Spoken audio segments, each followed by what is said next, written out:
When I was a small child, my parents used to have to search my room for what I was frightened of before I would go to bed. In the drawers, under the bed, in the cupboards, and what I was frightened of was cows.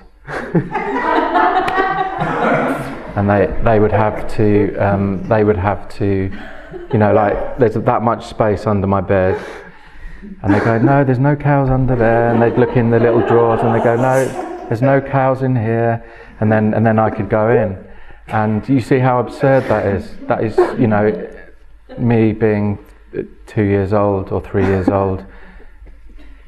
There's my bedroom was smaller than a cow, so how they could fit in a drawer or under a bed just didn't enter into my mind. But I remember being the sound, the mooing sound would make me very, very frightened, and I'd start crying. So my parents would have to come into my room and search for cows, and then once they'd convinced me there were no cows, I could go in. But you see, that is just ridiculous. But essentially, this is what we're doing when we take points of view to have an independent nature.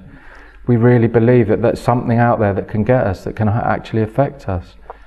Now that's a ridiculous example, but it's a direct example from my life, that when you meet people who are resting, there are no more cows hiding anywhere. There are no more cows, then there are no cows. There are no cows, it's okay.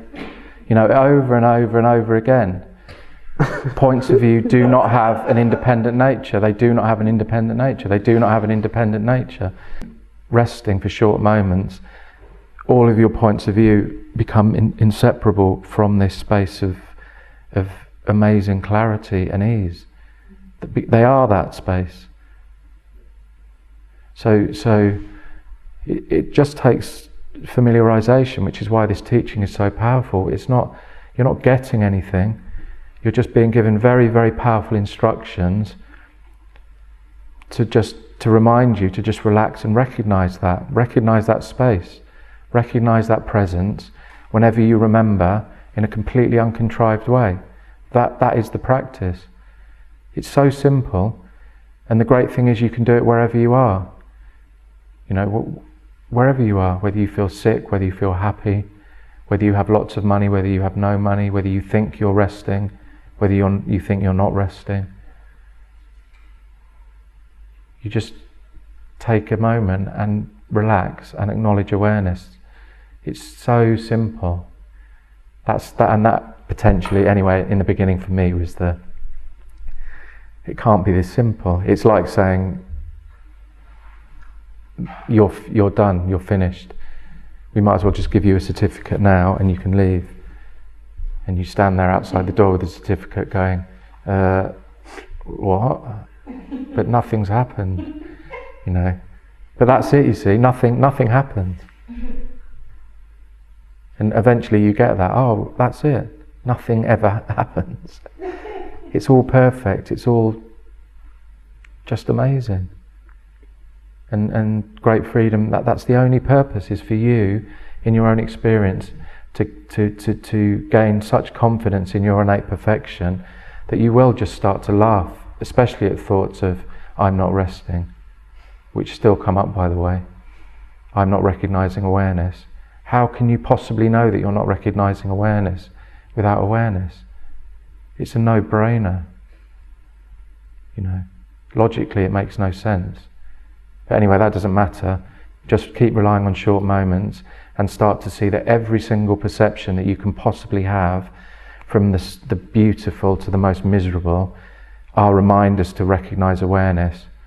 You can either choose to rest or choose to elaborate on the description of what's going on.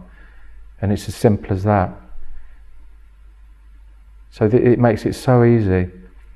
You know, my life seemed to be like such a mess of billions of negative and positive things that I'm trying to arrange into some sort of stability, and it seems so complicated.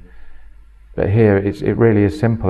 There's only one mistake you ever make, and that is to believe in the independent nature of points of view, and that only happens moment by moment as well. So here you're introduced to a new practice where you can just relax and recognize awareness whenever you remember. And that might only happen once or twice in the beginning, once or twice a day. Then you might forget for 2 days. Then you might remember like a champion 100 times. Then you might forget. But this is just the nature of things. However it is for you, that is how it will be. And you cannot have anyone else's points of view. Which that really annoyed me when I first heard that, but it's true. I am all I've got. My points of view, my thoughts, my emotions, they are all I've got. But that turns from being quite a desperate statement into an amazing statement, because you start to see that all your crazy thoughts are evidence of your complete uniqueness, but also your unity with everyone. So you don't have to change anything about yourself, because everything about that you take yourself to be is inseparable from awareness, and this practice and the teachings here will reveal this to you in your own experience.